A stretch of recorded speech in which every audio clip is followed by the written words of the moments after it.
Hello, Sandy. Just checking in with you. Discussion Sorry? Antonio just posted he's not coming. Antonio posted that he's not coming. I got you. Well, it is up to you. If you rather continue moving forward, or you rather wait for the whole group and push it off for next week. I am fine with that, of course, but I don't want you to feel that you are missing out in any way. I'm okay to continue. It's probably boring if it's just me sitting here with you reading. No, not at all. Why is it? It's okay. I mean, one Noahide, one soul is a whole world. Okay, then. I guess we could give a minute to see if Jonathan is going to join. Yeah, I pinged him again just to see, hey, are you coming? No problem. And Lynn might join. It would be nice if people that come on and watch would join, feel comfortable joining. I think that's a great place.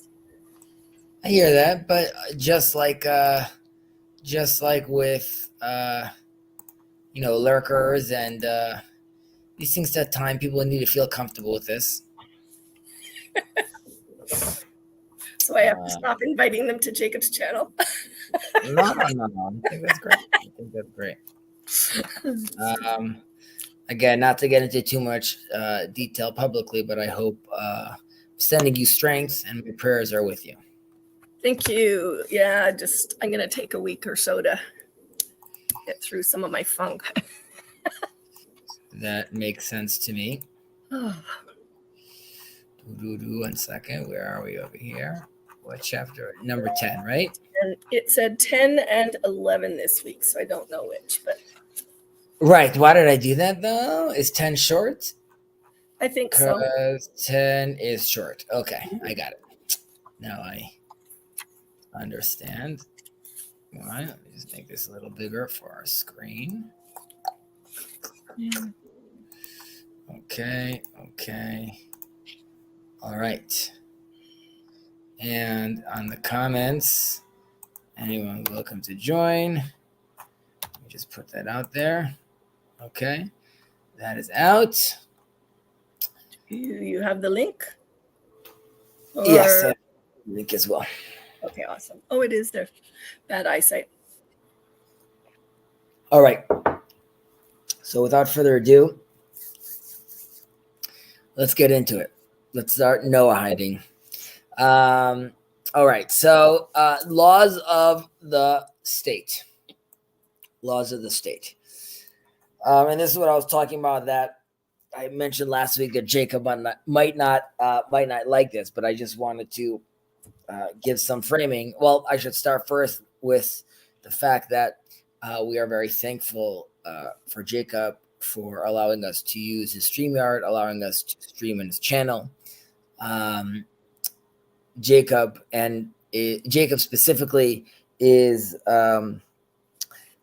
not a fan of the Zionistic movement and project. He sees this as not only counterproductive, but potentially even he sees it as idol worship, or idolatry at least. And therefore, again, we appreciate him being able to accommodate such ideas like these on his channel. So thank you, Jacob, for allowing that.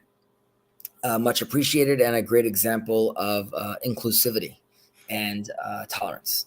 So thank you. Having said that, I think he's mistaken when it comes to this. And I would just mention that most early Jewish commentators did believe that appointing a king was a commandment, yet the scripture specifically suggests that it really depends on the people's will. And there is a rabbi named the Netziv from a place called Volozhin, and he pointed out that the governance, right, and its stability, it varies over time. And we could, if we appoint a king, in the wrong time, and if it's not appropriate, this could endanger the nation, right? We could have some crazy king that decides to, completely devastate the nation or start having very draconian rules. So that would be very problematic. And that's why the Torah's command is conditional. And it's indicating that, and it also mentions, if you look around you and you see the nations around you have a king, that's the way the scripture articulates this. And this means that it's the right time to take on a king, or king meaning a political system, right? As long as that only makes sense if we see in the neighboring states around us that a monarchy is more successful, right? Like I could be going in and I just have a prophet, right? Little Israel has some other version of governments, and then they're looking around and they're seeing what's happening around them. And then they see, it looks like these two states are actually doing fantastic and their system is doing fantastic.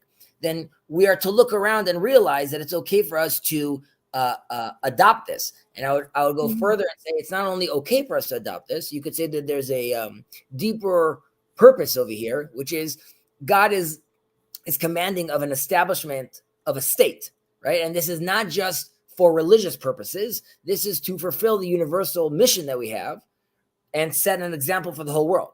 And the Torah ties Israel's political regime to its potential impact on the global political culture.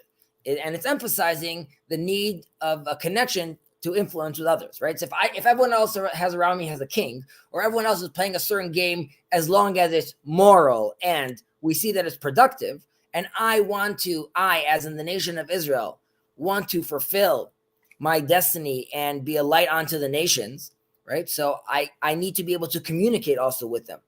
And so just like I could realize that maybe using electricity or using proper technology, this is not something that, if Egypt or some other nation makes some amazing novel technology, is there a reason why Israel wouldn't want to adapt that idea if it makes sense and I could elevate it and orient it toward God? So same with the political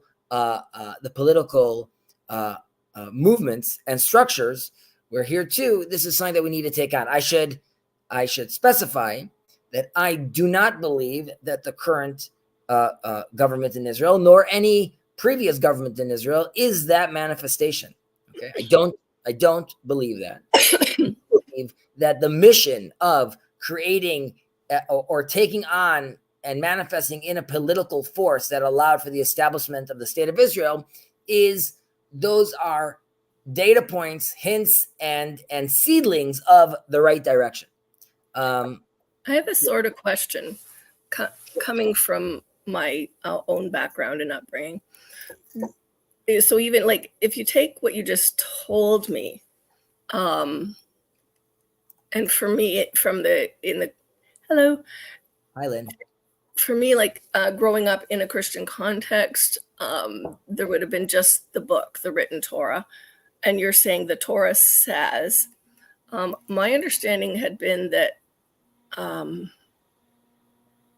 Well, and granted, it gets convoluted because obviously they really like David as king and Solomon as king. But my understanding was that God had said no king, and therefore even the good kings were somehow breaking something God told them to do.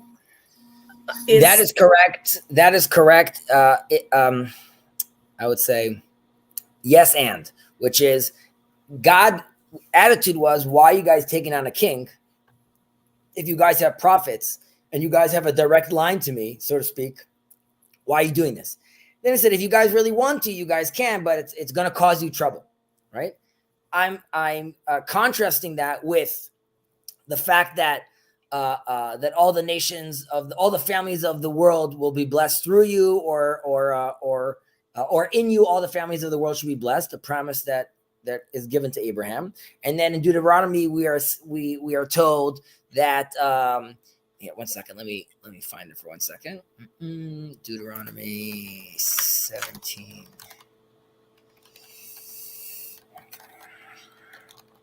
And you shall say, I will set a king over me. You shall surely set a king over yourself. So this is where it seems like it's a commandment. And later on, it also says, like all the nations that are around me. right? And in a certain sense, again, it depends on the time and the context, right? If there are horrible kings running nations at the time, why are you looking for that kind of system? It clearly doesn't work. Stick with your prophet, focus that way. And there's been many examples where the monarchy was a disaster. Like the king is not to replace God. The king in leadership, the king was not to replace God in leadership. Correct. Up until that point, what I had been told was like, so Israel had God as their king and everybody else had just people as their king. Correct. And so when Israel was granted a king, the king's job through his advisors and still the prophets was to stay in close connection with God.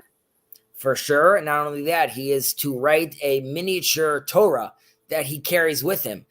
Some look at this literally as in he had like a little Torah on his backpack or on his arm, and this is something he would carry with him wherever he goes. And some interpret this that he has to embody a dynamic understanding of the Torah when he comes and he goes, as in it could be that in a few more years, you have to make sure the Torah is embodied and you have it with you. So as the world changes, you could also change with it in that dynamic sense. But yes, definitely there as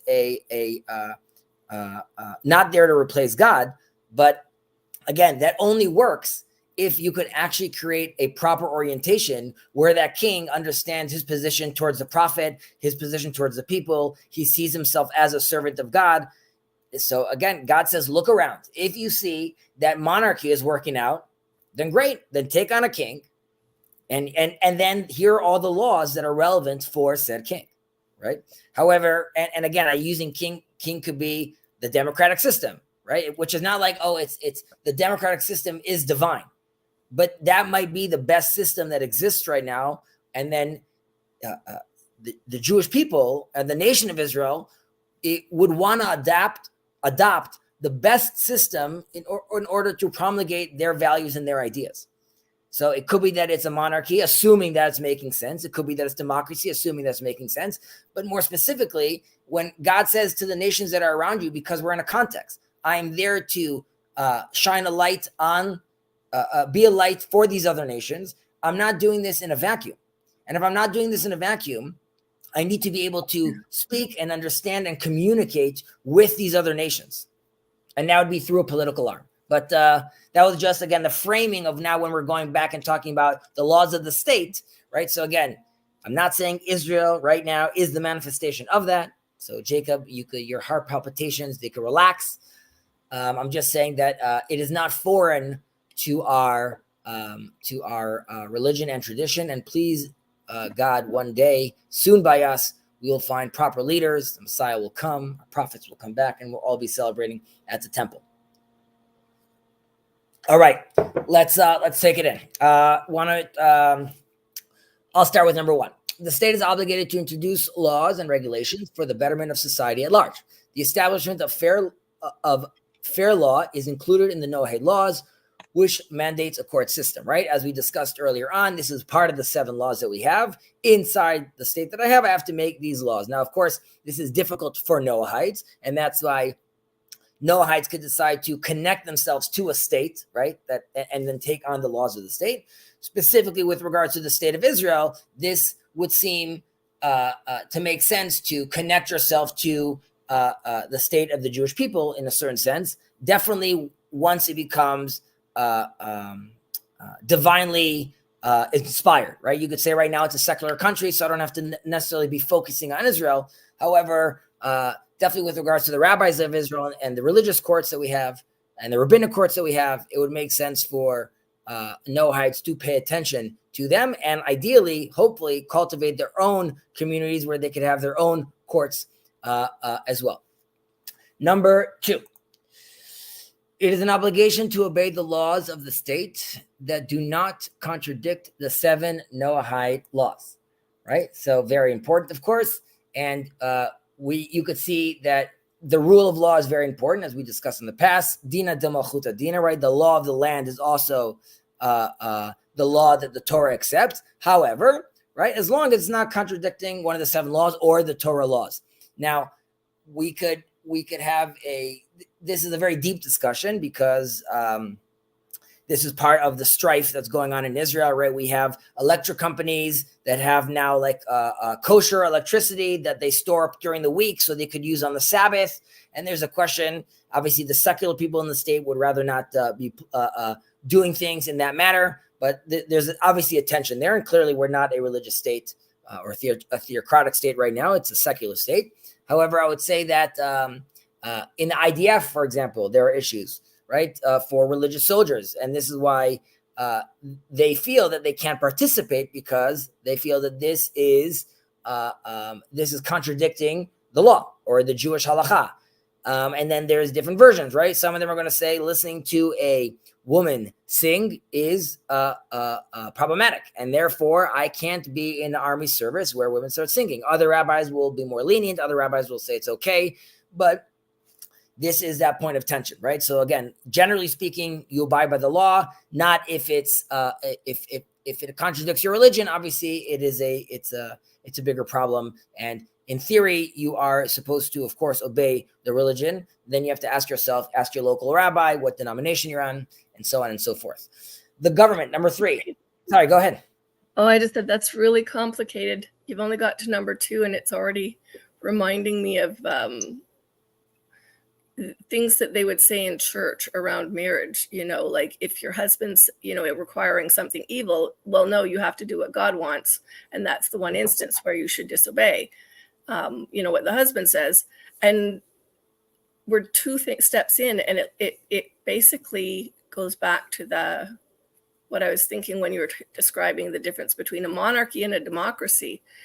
The further down it trickles, the more responsibility on the people within and underneath whatever system to also be living up to it in the same way as if they were at the top of the system. It's hard. It's complicated. It's very hard. It's a little easier for me because, this is like the mold that I'm born in, right? So I'm born into. So of course, I look at it differently, and this is also part of the tensions I was having with Gilad, which I said at some point, at the end of the day, like the way I look at the world is, that's baked into how I see the world. So a lot of these regulations, restrictions, traditions are very much codified. But yes, and as we say constantly, in the Noahide path, we're not trying to create more tension and create more pressure, right? You're not being obligated, hey, take this all on immediately after this class, right? So this is a progression, and many of these things are not even relevant, right? Like right now you are living in your state and this is relevant to your state. Some of these things will be relevant, please God, in the future. Some of these things are relevant right now, but don't necessarily have to be taken on all at once. Correct. But I guess I'm saying I do see already how this is applicable in places I've lived in the past and will do in the future. And I'm just recognizing that this isn't simplifying things. It's merely, shining some light on places that were already complex. And I might as well go, yeah, we're still there. It's complicated. What I would offer, and perhaps this was offered in the previous context, that and you mentioned this to me in our private conversation on Discord when I was answering some of your questions over there, and you said I might want to know more information, but not now, right? So here too, there is a plethora of more information over here. You can be rest assured. Whether or not you want to dive into that and at what level you want to dive into that, obviously one has to decide. And that could also be, when you hit a wall or hit a point where you feel the tension, then it might be worth it to potentially open this up. Number 3, the government has the authority to impose punishment on those who violate the state of the law, right? So obviously this is needed for the system to work, and it's a moral system and it's acting appropriately. So these are all the classic prerequisites, but you would say seemingly this would sound controversial, but we of course know for systems like this to work, we have to allow a certain level of authority to the governing body. Okay, do you want to take on 4 and 5? Sure. Any law that discriminates between one citizen and another has no legal standing. and it is prohibited to punish anyone who violates such a law. Right. So this is quite clear. Obviously, within Jewish law, there are built-in discriminations or differences or nuances between different groups and different classes. Having said that, as far as the law of the land, obviously, we don't want to take out any discrimination. And again, you would have to caveat that with affirmative action and all those elements. And then there's real questions about that. How does halacha see that? Is that appropriate or not? By doing affirmative action, are you actually really embodying what halacha really wanted to get to? So these are also questions that one has to consider carefully and seriously. But generally speaking, we want to avoid discrimination. In this context, the state is any government accepted by the people that has control over currency, money, and military force. However, if the government is not accepted by all and does not issue legitimate currency, its laws are illegitimate, and it's like a band of robbers that seize control by force, whereupon the public is not obligated to obey its laws. Right. Okay. So that would be a place like, so we see some flexibility over here, right? It's not like it's not as dogmatic as like you can't waver, you can't change your mind, you can't oppose the government. And if we see the state is failing and it's turned into North Korea, at that point, obviously you're not being told, no, that's still the supreme leader. No, at that point, you got to bounce if you can. You got to oppose it if you can. So, of course, here too, we're seeing the Torah trying to be as realistic as possible with regards to how these things end up playing out in the real world. Number 6, defensive war is permissible. War to save another nation under attack is also permissible. Offensive war requires the approval of a prominent moral figure, right? So, I'm not trying to get into politics, but I'm just using this as an example. We spoke about this in the past that the IDF is called the Israel Defense Force, right? It's not the IAF, the Israel Attack Force. The attitude is to be on the defensive over here, and there's a big focus on morality.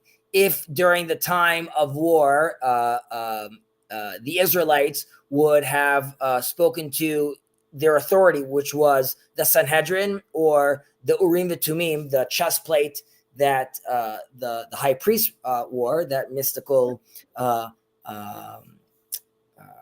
element, not element, what's the word I'm looking for? Relic, right? Yeah. Relic is better. So, right. So that's so they would ask that authority, which is of course coming from God, and that is the pinnacle of morality, of course. And so obviously this is very different. But in the same vein, a country still, before you go out to an offensive war, you really want to make sure that the person that is doing this was, and this goes back to, we have to be very careful who we elect, who we bring into power, because we want moral people. And this is very apropos with regards to the elections that America is going through, right? Is Sleepy Joe the person I want sending me on an offensive war? Like, is he fully with it? And is he weighing all the implications? Is Donald Trump the guy that's going to do it? Or is he thinking about his own ego, right? And before I'm sending out these young boys and girls and men and women to be killed, how am I doing this? So we have to be very, very careful. And unfortunately, we don't have the Urim V'Tumim anymore. So at the very least, we must make sure that a prominent moral figure, or ideally the governing body, is doing so according to ethical considerations. Without the Urim and I just lost it. Without that contact with God that comes from using those. Yeah. Does that put, because I'm thinking that would have been worn by the high priest, would it not? Yep. So then you've already kind of eliminated one connection. Now you're out to either the high priest without that, or the general body of the priestly caste. And well, the Sanhedrin at that point. Is it the Sanhedrin? Okay. Because the priestly class is doing its thing in the temple, and its work within the Holy of Holies and the high priest specifically, I'm not asking his permission. I'm asking him to be a conduit now between God and through this relic to let me know, yes, no, the colors, the letters on the chest plate would light up, right? Yes, no, going to battle, not. Were the Sanhedrin around at the same time? And Yes. if so, would they have, so they would have inquired via the high priest if things came up. If possible. So if not, then there's just the Sanhedrin. And then if there's no Sanhedrin, I mean, there was also the prophets, of course, at the time. And if there's no Sanhedrin, then we are left with like the sages of the generation. And at that point, we, of course, start with the zugot, the pairs.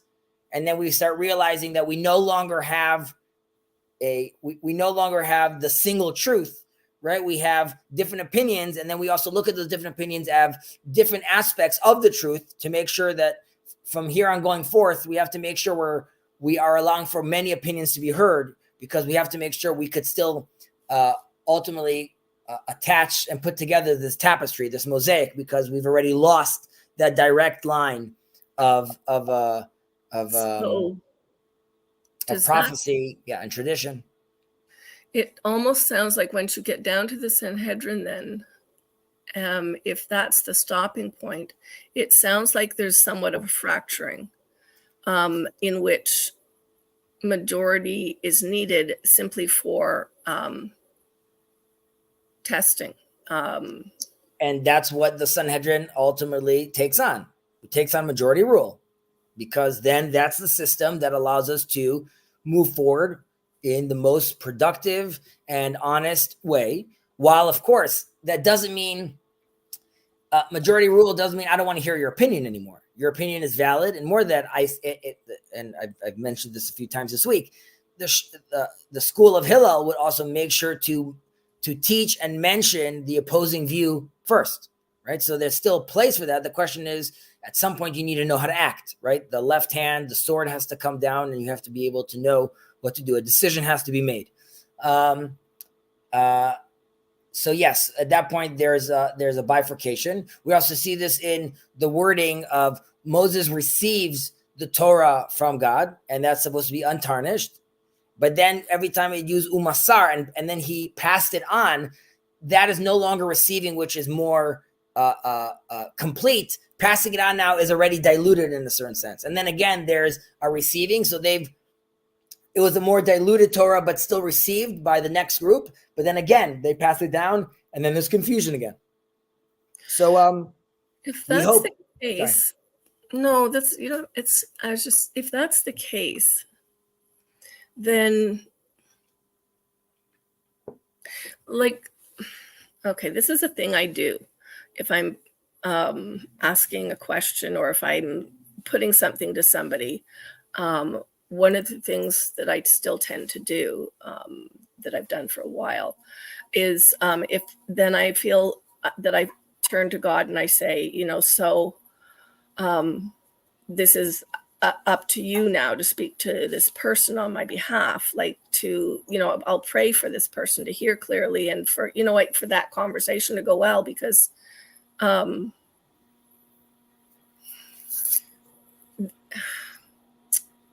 there's a word, I'm not finding it. It's not respect, it's not justice, but something where if I'm going to put something to somebody else, I have to hold it in a place where I'm willing to offer that up and the person up to God, as in a way of saying, this person is on my heart, wanting only good for them, even if they come back at me with a negative answer, which can make it be even harder to, if you have a follow-up conversation on a negative answer. But and I don't know if that's just a Christian thing or me being weird thing, but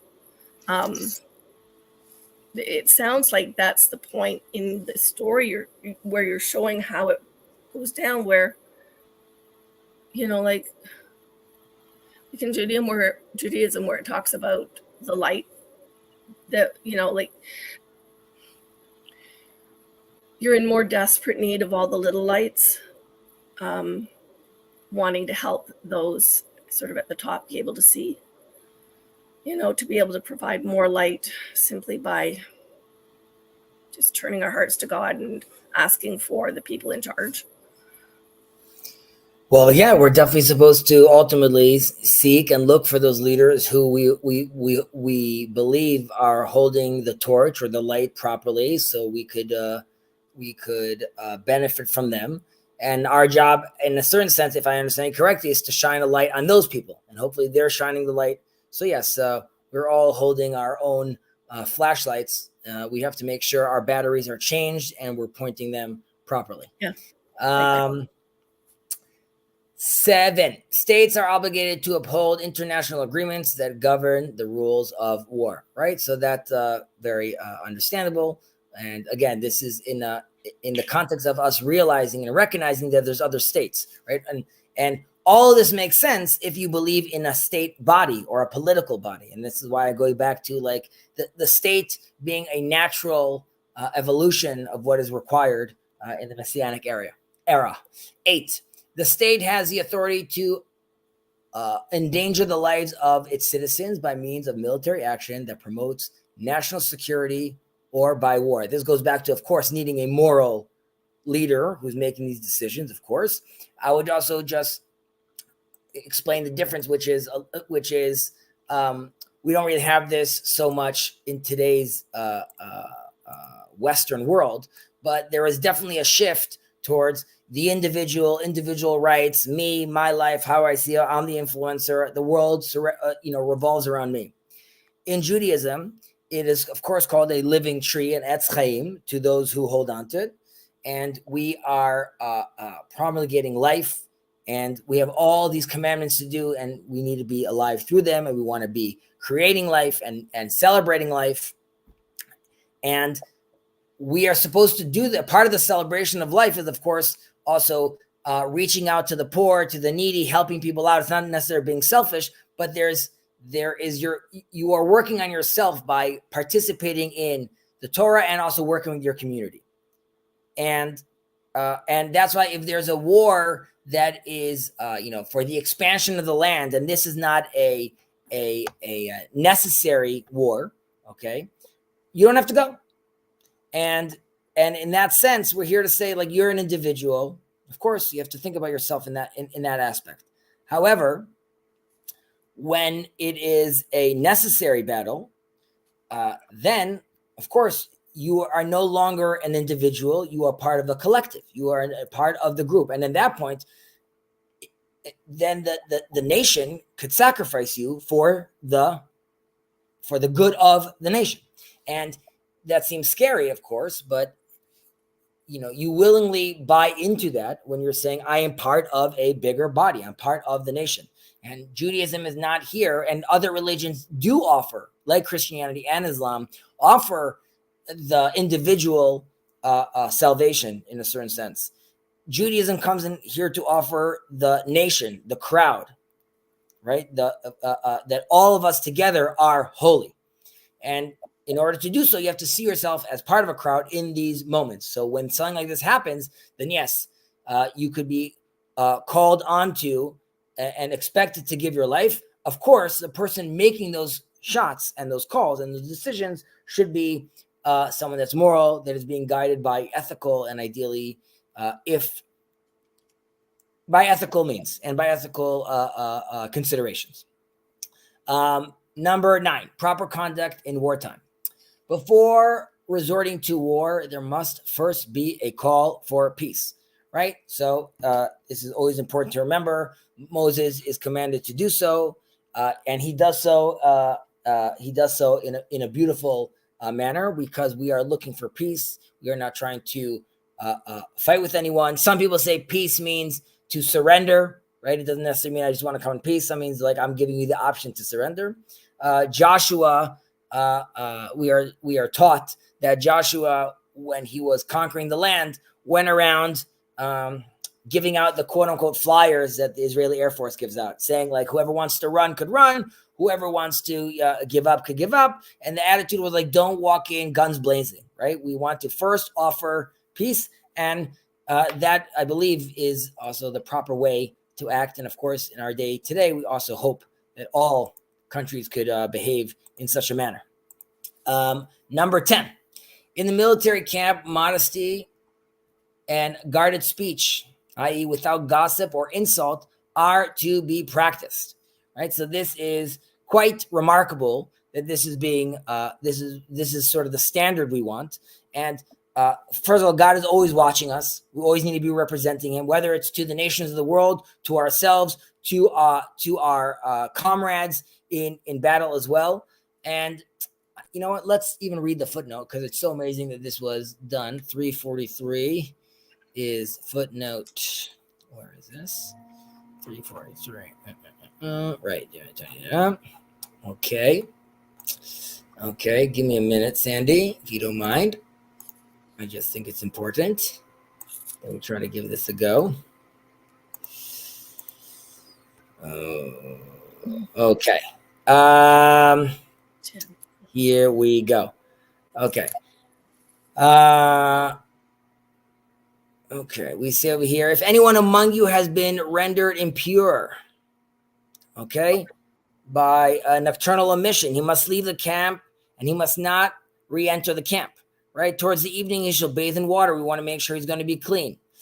We speak about how if he needs to relieve himself, he has to take a little shovel outside the camp, cover it up, right? And this is the Torah speaking, right? All these years ago, and it's important how when we see that Bilam, the wicked prophet, sees how the tents of Jacob are oriented, and this bothers him, right? So already here we see that the Israelites are trying to already cultivate this ethical behavior even in the encampment itself. So I think this is quite remarkable, and we of course hope that all nations of the world and all armies of the world can behave this way. While I believe that the IDF acts in a extremely high moral standard, of course there are still many issues like there is in all armies, and it behooves them to remember how they are expected to behave and that God above is always watching them. 11, the enemy is to be allowed avenues of escape for those who do not wish to fight. So, like I believe Israel is doing right now and has done in the past, we do not want unnecessary war. We do not want unnecessary bloodshed. Not everyone's an enemy. So, of course, it's beautiful to see how these things are built in, right? We are not being told this by the UN or by some general body. We are being told this by the sages of Israel who recognize that these are the values that God wants to see manifest in the world. 12, anyone in their first year of marriage is exempt from military service. Now, this has to do, it depends if it's an expansion war or if this is a necessary war on defending the land. Because if he must fight, then he must fight. And then he also leaves the altar, so to speak. That's how we say, Yotzeh Chatan Mechupato. He has to leave the wedding canopy and go out and join the war. However, in this case, where he doesn't have to fight, we come and say, either it's because of compassion. We understand that this is his first year. We want to make sure that that year is full of love. And that year is we call it the first year, the Shana Rishana. We spoke about this in an earlier chapter, how the Torah, it's very important generally to cultivate a marriage, but specifically that first year, make sure that it's really a honeymoon year, so to speak, because that gives you a very good base and foundation for those troubling years in the future. There's another opinion, which is this guy just got married. Do I want this guy in the trenches with me right now? You know, bugging out, thinking about his wife. Like, we often want to make sure that the person's in the right mindset right now to really engage in battle while unfortunate, but potentially necessary. All right, moving on to number 11. Do you, we still got time to do so. Do you want to take that on? Sure. And you shall love the Lord your God, Exodus 23:25. To love the Lord your God and serve him with all your heart and with all your soul, Deuteronomy 11:13. The 7 Noahide laws are the basis of serving God. The appropriate way of serving God differs from one person to the next and from one society to the next. No binding laws were made concerning this important matter in order to allow the development of paths of divine service in keeping with the needs of each individual. What follows are some fundamental principles within the Torah that can serve as, that can serve as, where am I? A template for this service. Thank you. No problem. And you read that beautifully. Thank you very much. So what a beautiful, beautiful text, right? You're being told over here. I'm not cramming it down your throat. I'm not telling you what you need to say. It's between you and God. It's an intimate relationship between you and God. And more than that, we want it to be unique. It's going to be different for you than it is for me. And that is to express to you that, that God is also not fixed into a little box, right? We're here for an everlasting, dynamic conversation. Now, of course, since as the Hebrews, we believe that we have the longest tradition, so to speak, of having this kind of communication, we offer the tools and the sequences that we use to allow this to happen properly. But we'll get into what that actually means. One, take it away. A proclamation of faith in God and his oneness is upheld by recital of the Shema. That is, by reciting the verse, "Hear, O Israel, the Lord our God, the Lord is one," every day. This is known as accepting upon oneself the yoke of heaven. The Shema may be recited in any language. Right? So we're being told this is what it is at the end of the day. Now, generally speaking, we believe that this is like the monotheistic statement, right? However, according to Rashi, he says that this is a mission statement, right? When this is being said with Moses, at that time we're saying we recognize that Elohim and the Tetragrammaton are one, that these God number one, God number two elements are one. The world does not realize that yet. One day the world will realize that as well. It's really the mission statement. And the fact that you are reading this right now is a part of that culmination, which is the nations of the world are coming back and saying, I want to participate in this. I also want to unify your name as one. And I see you now like that, right? So that was a 2,000 year longer journey that we've been waiting for the whole world to proclaim this. Arguably, you would say that Ishmael did a very good job at this as well. Right? The Muslim world is very adamant about one God. And this is in their praise that they've done a very good job with this. Of course, Christianity also in its own way, and definitely according to some sages, still ultimately is calling for the unification of God. The Trinity is complicated, but generally speaking, that is what it's asking for as well. And that's why, again, it can be said in any language. We Jews, observant Jews, say it a few times a day. We recite this verse as well. I should mention in our history, there are, of course, these would be the words you'd most probably hear for someone in the Holocaust before being killed. Famously, Rabbi Akiva, when he is caught by the authorities, he is killed, and they are flaying his skin with combs of metal. And he sings, he recites the Shema. And his students ask, like, how are you doing this right now? Like, look at the level of like pain you're in. And he says, all my life I was hoping to have the opportunity to say with all my heart and all my soul. And I never knew when that was going to happen. And finally, God has given me the opportunity to say it right now with all my soul. Those are, of course, very, very difficult statements that brings in the question of evil in the world. We won't go down that path right now. There's stories. I'm sure there'll be stories in this war as well, but in previous wars in Israel where you hear many stories of soldiers, a grenade gets thrown into the room, the soldier jumps on the grenade and then yells.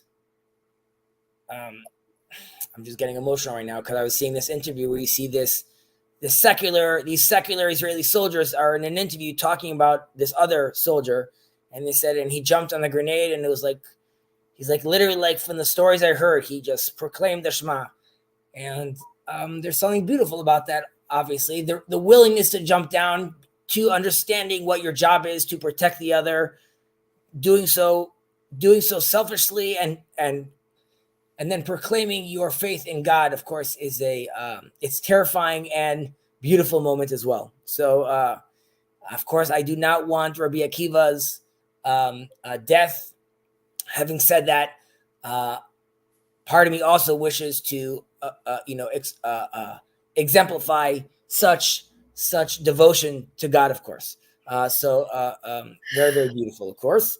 Let's move on to number 2. One of the most praiseworthy ways for every individual of serving God is through prayer, in which a person turns to God with a request to fulfill his needs. And it also includes praise and thanks to God, right? And we're going to, of course, discuss more about this when we are learning the segment about prayer and when we learn the prayer book. But we are cultivating the words of the prophets, we were left of the words of the prophets. So these are still divine sequences, not all of them. Of course, there are things that were brought on later on, and they're beautiful and they're cultural, but they're not as, I would say they're not as divinely, well, I don't know if they're not divinely inspired. They're not necessarily traditional and divine sequences that we still have, like the Shema or the standing prayer, that the prophets were still involved with putting those things together, those prayers together. There's, of course, traditions with regards to that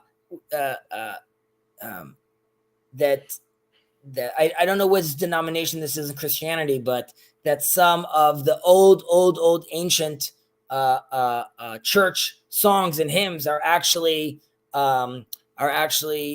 tunes that were taken from the temple, from the Levites, and then over the years. So there's something even still there potentially, and we even have in our daily prayers that we read on the Sabbath. Sorry, not the daily prayers. We read about the prayer of the soul, and there's potentially influences from Saint Peter.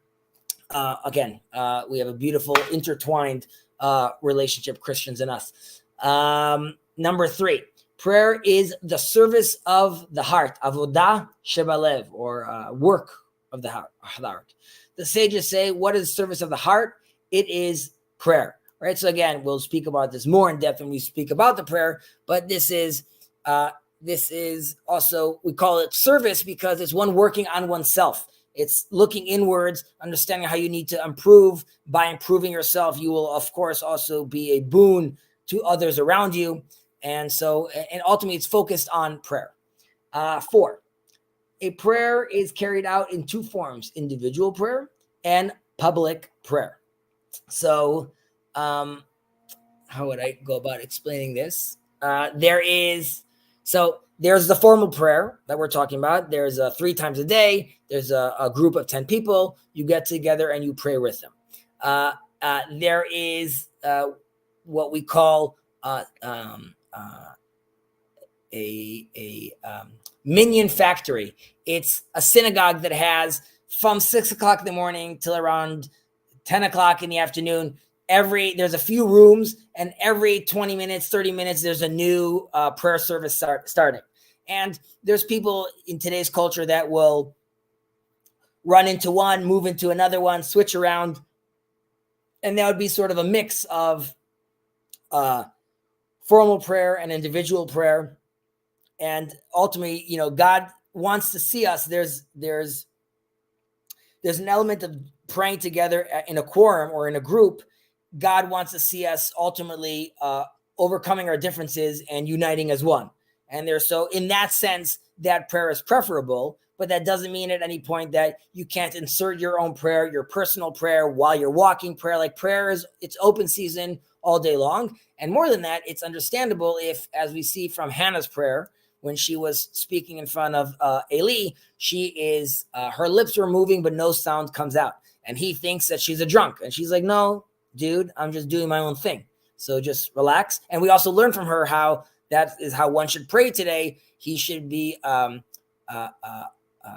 articulating the words, but only that he himself could hear it, he shouldn't be disturbing other people's prayer service. Why don't you take on 4 and 5? 4 we just did, right? 4. Let's take on 5, 6, 7. 5. It is especially appropriate to pray during difficult times. I think enough said. Giving the right. Okay, go on. Yeah. 6. Ever since the destruction of the Holy Temple, prayer has taken the place of sacrifices. Right. So here, there's a whole different conversation about the origin of sacrifices, are they still going to be relevant or not? But the general idea is, even if the sacrifice is still today, prayer is still sacrifice. They're sacrificing ego. They're sacrificing time to be participating in the prayer. So yes, there's no blood of the lamb, so to speak, in this sense. But ultimately, also the prophet tells us it was going to be a house of prayer for all the nations. So again, there's a debate whether or not the practice of sacrifices, of animal sacrifice, will be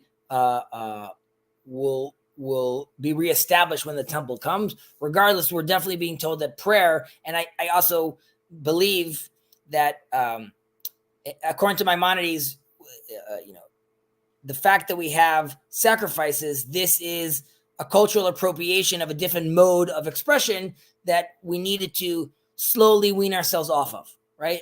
But while we're in the desert, and we could clearly see with the golden calf, like, these Israelites are not ready to go towards like invisible God solo yet. There needs to be some sort of mediation.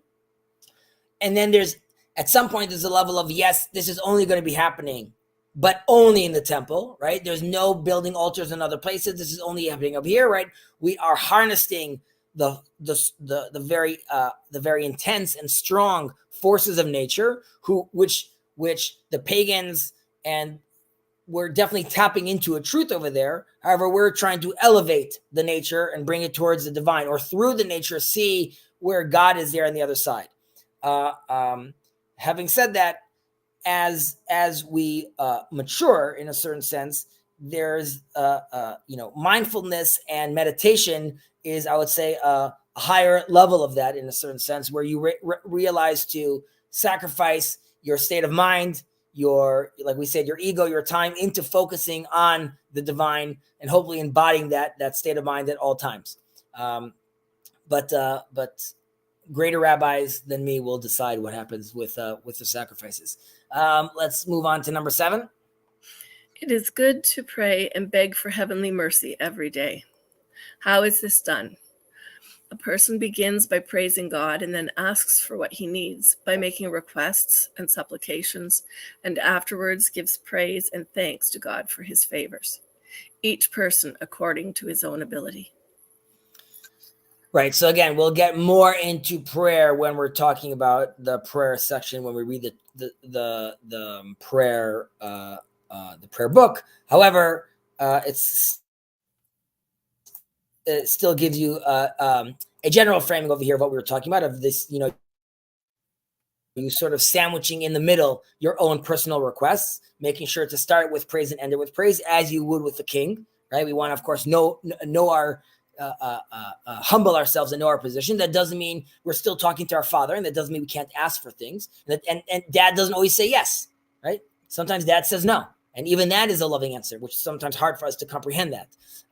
This is also one of the reasons why we cover our eyes when we say the Shema, because demanding from us to understand that all is one and all is God means that also bad things are also from God. And that is very hard for our eyes, because our eyes don't see that. We only see, it's easy for us to see God through the good. Seeing God through the bad, through evil, is very difficult for us. Now, our prophets tell us this and explain to us that this is true. However, we need to cover our eyes, because we need this sort of visual dissonance, this cognitive dissonance that we have, which is I'm proclaiming something which my eyes refuse to see. So I will cover my eyes and through faith understand that this is true.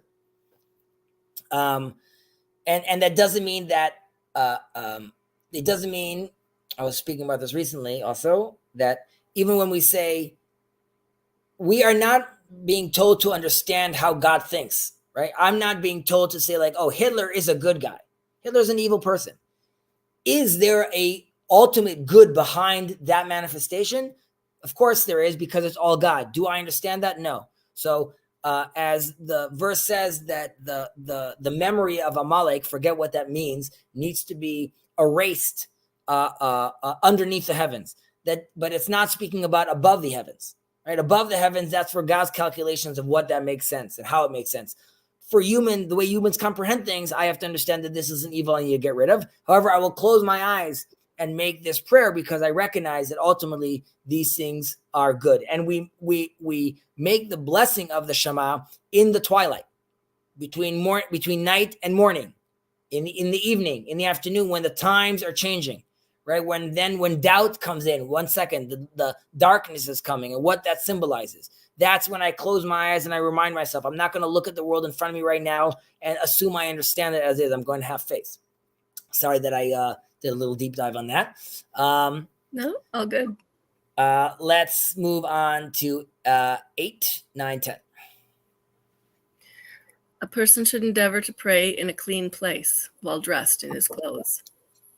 So like we spoke about earlier, of course, we spoke about the war encampment where it needs to be clean, it needs to be holy. But this is true about a synagogue, right, where this is happening. This is always a point of tension in like summer camps, right? So it's, can you pray in sandals and in shorts? The answer is yes, but if you're touching your skin, you should really go wash your hands and clean yourself. You want to be inappropriate. So if there's bad smells, if there's a smelly diaper in the synagogue, you might stop your prayer, remove it, and continue, right? We want to make sure people are focused. From the level of respect, right? It's not like that God needs it, but it makes sense for us to make sure that that's happening. And also for our own sense of focus, and we don't want to be distracted by things like this, of course. So, and this also, of course, someone sitting down in the middle of prayer and is scratching his ears or cleaning his teeth or rubbing his toes, that is not appropriate behavior. And it's always, imagine you were sitting in front of the king, right? Would you be doing this in front of the Queen of England? The answer is no. So how can you be doing this in front of God? And we always say there's always like signs in synagogues. If you came here to speak, where are you going to pray, right? Like, so, if, so let's try to keep it quiet. Of course, there's synagogues that there's a lot of talking going on. In our synagogue, they have a very zero tolerance for talking. It doesn't mean that there's a lot of singing, a lot of smiling, but not a lot of chit chat. Number 9, Noahides are not required to pray in a formalized, codified manner. The sages of Israel fixed the precise words, manner, and times by which Jews should pray.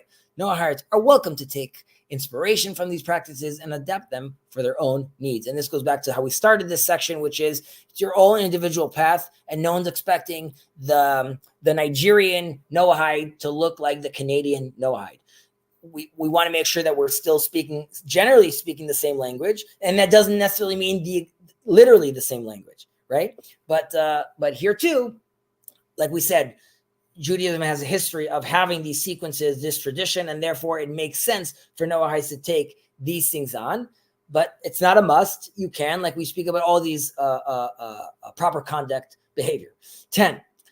There are a number of prayer books available today that have been composed specifically for the Noahides, right? Okay, so there are differences in the prayer book, right? Like you're not going to say the God of my forefathers, and there's certain words there, and you could say, but He is the God of my forefathers. Ultimately, here it's speaking about like Abraham, Jacob, and Isaac and Jacob.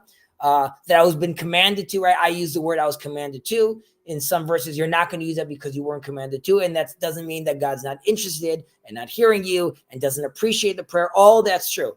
There's just nuances that we just have to take into consideration when we're saying these things. And there's also differences between the prayer book. We specifically will be learning the one of Brit Olam. Okay. Offering of a sacrifice, whether from animals or plants, is not common in these days. Nevertheless, Noahides may offer burnt offerings to God on an altar that they may build, but it is forbidden to sacrifice an animal lacking a limb. For details regarding this matter, sages of Israel should be consulted. So I would say that, like we said, this is ultimately God wants us to see doing good deeds and prayer, and that's sort of the mode we're in right now. But it depends on the culture, right? It could be that for some African group in Noahide group, they want to celebrate the son's bar mitzvah with, okay, so guess what? You can do so if done properly. And like we just said, if it's in the right context, and you speak to your rabbis, who might be saying like, you definitely can't be, I don't know, don't be dancing around the altar. They'll have all the other prohibitions that are relevant to that, but that is something that is possible. And there will be an example of the difference, right? Number 12, it is fitting for one bringing the sacrifice to select an especially fine animal with which to honor God, right? So this makes sense. Of course, we learn from the story of Cain and Abel. While it is true that Cain, it was his idea to bring the offering, right? So we want to make sure it's an offering. However, he was stingy. He didn't bring the grade A stuff. And that's why we see that there's a certain disappointment over there, which is God is not saying, I needed something from you. I think it's amazing that you got to a point, Cain, where you're saying, you know what? I need to do something to show my appreciation. So God says, great, you've managed to get to that level to move beyond yourself. But then immediately you fell back into the ego trap. Well, I'm not going to give him like the grade A stuff. Then you're not really there yet. You don't really realize the game we're playing. And that's why, of course, well, we know how that story ends. Can I ask you to take on 13? In a time when the holy temple is standing, Noahides may bring burnt offerings to sacrifice there. Please God, we're all looking forward for that day. May it come soon. 14. Whoever says this animal is for sacrifice has consecrated the animal to God and is forbidden to use for any other purpose. Right? So we have to be very careful with the words we use. Of course, there's many laws that are involved with this, so we won't get too deep into this idea, but the attitude is if you say this is for God publicly, or there's a sense even to yourself, words matter, right? And this also, yes, this relates to number 15, making vows that forbid certain pledges, such as the Nazarite vow and other vows of similar nature, are not a practice of non-Jews. Nevertheless, it is proper for a person to be careful about standing by all the words and any vows that he makes. Right? We spoke about this earlier on, taking vows, what that means. Words matter, and we should be taking that seriously.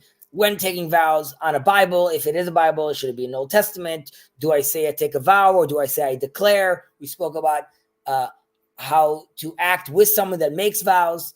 I would also mention over here that just on the Nazarite vow, specifically for Jews, the Nazarite at the end of his period, and there's different versions of how long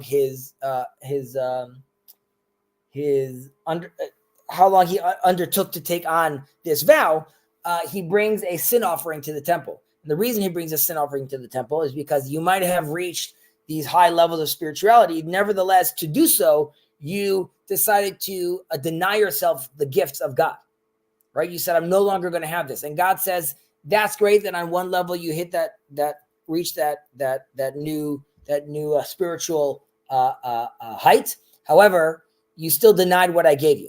And because of that, you are going to bring a sin offering, right? So there's still an issue with the Nazarite. And in general, we're saying that this is not relevant for non-Jews. That doesn't mean they can't take on vows. And if they do take on vows, they need to be very careful with keeping to their words. 16, the location of the Holy Temple on the Temple Mount in Jerusalem has a very great holiness, and thus there are many restrictions on entering the site. Non-Jews are permitted on the site up to the area once occupied by the temple courtyard. Even in areas where it is permissible to enter, reverential honor should be shown, since it is a unique place set aside by the Creator to serve him. So this, of course, there's a lot of political tension around this place. In the Emirates, actually, though, and in some Arab cultures, they've already recognized that the El Aqsa mosque is not the Golden Dome Mosque. It's actually it's nearby a much smaller silver dome, and that is the El Aqsa Mosque. The mosque with the golden dome, if you go inside it even says in Arabic, the temple, Beit HaMikdash. So that was really a place that was set aside for the Jews and honored for the Jews. That translation and tradition has long been lost.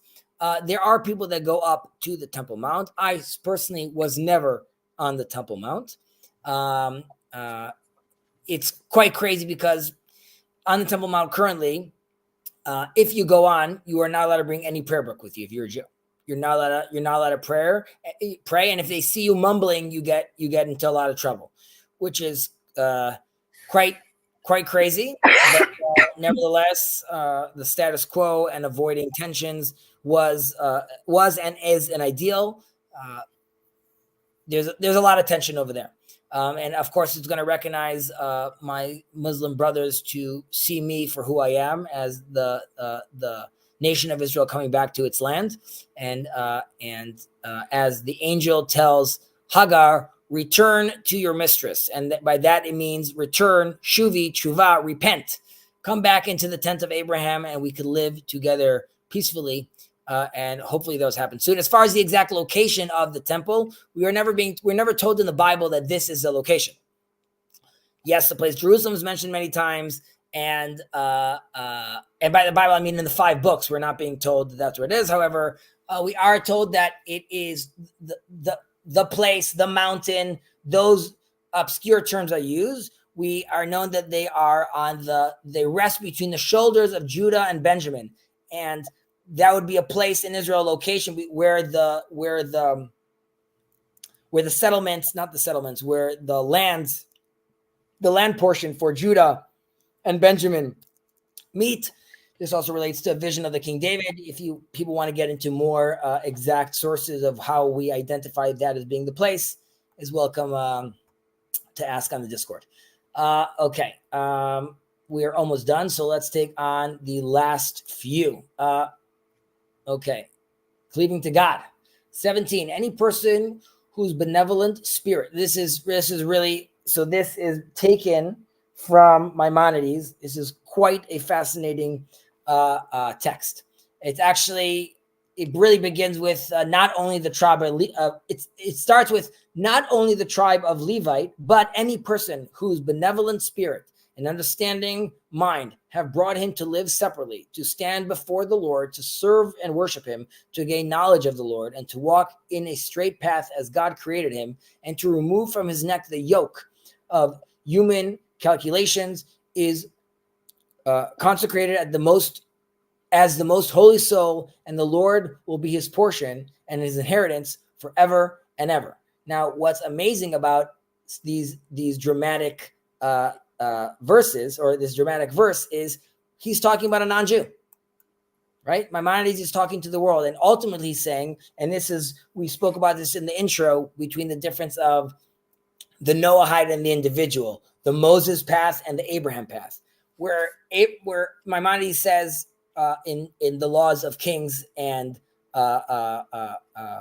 kings and their wars, talks about how for a group that wants to become the Noahides, right, then you gotta connect back to Moses, to the laws, to the individual, right, to the lonely monk, right. He also could connect to God if he really wants to.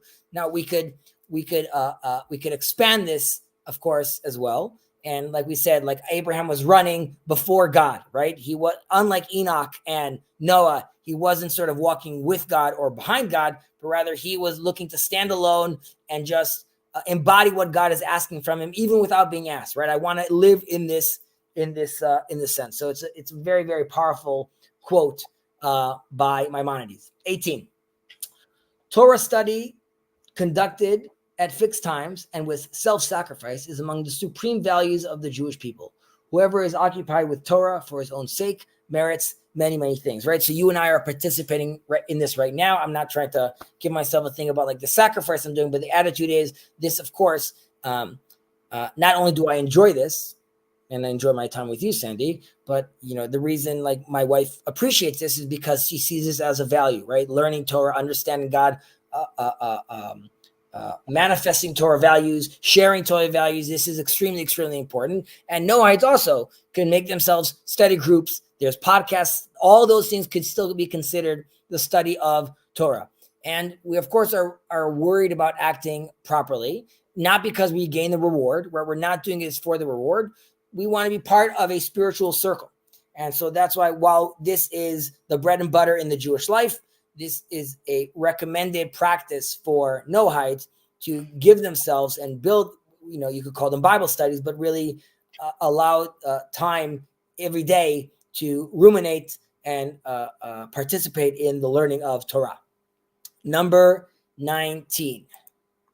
There is a difference of opinion among the sages as to what is the appropriate extent to which a Noahide should learn the Torah. There are those who restrict study of the parts of the Torah with universal application, which touch on the foundations of the faith, morality, and the law that are meant especially for Noahides. And there are those who distinguish between a non-Jew who did not take upon himself the 7 Noahide laws, who would be listed and as stated in his study as a proper Noahide who has permitted to learn the entire Torah. This second opinion is the prevailing one. Okay, so there are different opinions out there with different Noahide groups. This, of course, is the opinion of Rav Cherki. And of course, like he says, even according to the first opinion, if a Noahide is participating in it, he should be only studying things that are relevant to the Noahide. But is faith relevant to the Noahide? Great. So all the books on faith. And so it starts becoming a very, very wide, wide options of things that you could still participate in. And of course, in the more prevailing opinion, you could participate in everything. One should be clear that, not to get too technical, but in the words of Maimonides, he does distinguish between and this is in the Laws of Kings and the Wars, between a Gentile in section 9 of the Halacha and someone who still practices idolatry, right? That's someone that did not take on the Noahide laws. And then he explicitly writes that is a Noahide that could perform any of the commandments that he wants to from the Torah. There are, of course, and again, this is subject to debate, but the most important thing is to not allow for there to be confusion, for someone not to see you as a Jew if you're not a Jew. And there's questions about even, participating in Shabbat. How would a Noahide observe the Shabbat? Not exactly like a Jew, but he could still commemorate the day. He could still spend the day learning. But again, can he go to synagogue? Yes. Should he be wearing a yarmulke, a skull cap on his head? I don't know. Is Mrs. Cohen going to think he's relevant to set up with his daughter? If so, that's a problem. Is he wearing a kippah that has on it, like it says on it, Noah, and it's very clear, and the rabbi knows that this is, so again, it depends on the dynamic of the relationship of the community you're in, what they could tolerate. And of course, us Jews have to be extremely sensitive to the Noahides, and the Noahides need to be patient with those Jews because not all of us are aware of this beautiful and growing community. Okay, number 20 and 21. Among the ways of cleaving to God is to become attached to the Torah sages through learning from their upright conduct. So there's, of course, hearing their stories and being inspired by the stories, but there's also an element which is, if you find a leader, a spiritual leader, also see how he behaves, see how he manifests, see if you could go over, and it's tough. Do you invite yourself over to his house? Like it requires you to be a little brazen, but you want to see how he speaks to his wife, how he speaks to his kid. Does he really fully embody this? And that would probably be the best way for you to learn. This called shadowing someone. Of course, someone has to be comfortable with you doing this. It's a little easier if you're a student in a religious seminary. He's a teacher there, and you could always be walking around with him, but you'll see a practice with Jewish religious students. They walk with their rabbi home and they meet him outside the house, and they want to be with him constantly so they could see how he's behaving. And lastly, for any question or doubt a person has regarding the Torah law, his rabbi should be consulted, and the person should do as his rabbi says, even if there are other opinions. But if there is an explicit proof that his rabbi erred, the person should not act according to his rabbi's words. That doesn't mean completely ignore your rabbi. It just means with that specific case, you don't have to listen to your rabbi because you could see that he erred. And that's because ultimately rabbis are not saints, right? They could be righteous people, which is amazing, but we are seeking truth, and we will not be denied by anyone besides God for the truth we want. We have to do so respectfully, right? As in, we are being told, if you disagree with your rabbi, then you need to express yourself and speak up. Wait your turn, show him the right respect, how you're gonna disagree with him. Of course, all these things matter. But generally speaking, that's what we're looking for. It is also permissible to select rabbis, as in it could be, I have my rabbi for dietary restriction laws because he's phenomenal about that. But he's not my rabbi with regards to these other theological questions, and I have a different rabbi for that. One shouldn't do I ask my rabbi, and my rabbi says, no, you can't do that. But then I know that your rabbi is very lenient. So I'm just going to ask your rabbi to get permission. No bueno, right? So because the attitude is that I'm just looking to get like permission to do this. Now, if I ask my rabbi and he says no, and I ask your rabbi and he says yes, and your rabbi shows me how my rabbi made a mistake, then I could accept what your rabbi says in that case. And I don't have to, I could decide to engage with my rabbi and bring it up to him if I want to. I could decide to just respectfully not, just nod my head and say, okay, and then take on the other opinion. With that, we conclude this chapter. I hope that was okay, Sandy. Oh yeah. Yeah. Next chapter is chapter 12, which is additional laws. Oh, and I think we might not finish additional laws in one day, but oh no, that was chapter 3, taking on additional commandments. Okay, very nice. So, and then is there another one? 14, ethical conduct, and ethical conduct. Okay, so in 3 weeks we will be done with Brit Shalom, and we'll be moving on to the prayer book. I think that's fantastic. I'm going to ask the group if we want Rabbi Shirky or Rabbi Goldberg to join us in some sort of a celebratory motion. If we decide to wait until we finish the prayer book and do that all together, obviously the community will decide. Sandy, thank you for participating. Thank you. For those who are watching, I see, oh wow, 11 people. Interesting. Anyone that wants to join, ask, participate, the link is over there. I'll stay on for another minute just to see if anyone wants to join. If not, we appreciate. My pleasure, Lynn. Let's see. Oh, it also tells me where they're watching. Randos United 3. And then through Jacob's YouTube 1, his Twitch 1, and his Twitter 6. I don't even know what that means, people watching through Twitter, but hey guys, the Twitter people, the X people, sorry. Yeah.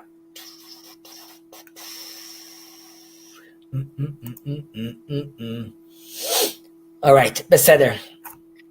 And do you wish us to bring questions for Rabbi Cherky or if we are going to meet them, then I could say yes, and then I would say everyone should ask like a question or two. It depends how many people have questions. Let's submit it to him beforehand, so just he could prepare, and then that's definitely something we could do. All right. Yes. Sorry, it feels respectful if you have somebody of their stature willing to spend some time out of their day just to come and celebrate with us, to ask them something. As long as it's genuine. I'm saying like he also just enjoys the fact that this phenomenon is even happening. So like we are very fortunate to even be like, I thank you for giving us the time and day and considering this. So like that is already the gift. But yeah, I think it could be nice if there's a specific question that's bothering you or that you're curious about, then definitely we'll bring it up. Looking forward to the next few weeks. You got it. Take care, and I will see you around. Enjoy. Thank you. Bye. Bye.